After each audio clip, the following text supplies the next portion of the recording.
Tudi v Slovenski Bistrici so uvedli sistem Easy Park, ki omogoča enostavnejše plačevanje parkiranja. Več o namenu tega sistema in kako deluje nam je povedal Robert Vrečko, vodja medobčinskega inšpektorata in redarstva občin Slovenska Bistrica, Makole in Poljčane. Tudi na območju občine Slovenska Bistrica v samem mestu je sedaj omogočeno plačilo preko mobilnega telefona. Doslej je bilo namreč to mogoče le z kovanci na parkirnem avtomatu, odslej pa to možno preko telefona s pomočjo aplikacije Easy Park ali pa z SMS sporočili. Kako torej uporabljamo to aplikacijo? Uporabnik si naloži aplikacijo Easy Park, kjer se registrira, izbere način plačila in vnese registrsko številko.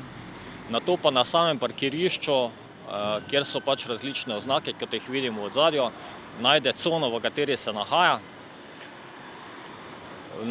Dejansko preko aplikacije izbere čas parkiranja in to parkiranje ob zaključku poravna. Dejansko se plača parkiranje v najmanj 1 ura, se pravi 40 centov, za kar se plača tudi določena provizija. Nato pa je mogoče parkiranje tudi po minutah, se pravi do 2,5 ure na območju samega mesta Slovenska Bistrica. Ta aplikacija je dejansko uporabnikom najbolj že poznana tudi iz drugih mest, saj je dejansko zelo razširjena v Sloveniji, pa tudi v nekaterih evropskih mestih jo najdemo. Drugi način pa je plačilo preko SMS sporočila, kjer uporabnik pošlje SMS sporočilo na številko, ki jo najde na različnih oznakah ali pa na parkomatu. Te storitev se pač plača po ceniku operaterja, pri katerem ima uporabnik sklenjeno naročnino. Vsekakor pa se pri vseh teh plačilih preko mobilnih telefonov zaračuna tudi določena provizija, ki je ob plačilu s pomočjo kovancev na parkirnih avtomatih ni. Tako da dejansko še vedno obstaja možnost izbire, ali uporabnik to plača preko mobilne aplikacije, preko mobilnega telefona, ali pa stopi do bližnjega parkomata in tam poravna parkirnino. Vkolikor plača na parkirnem avtomatu, tam dobi listek, ki ga namesti na armaturno ploščo, tako da je vidna z zunanje strani vozila.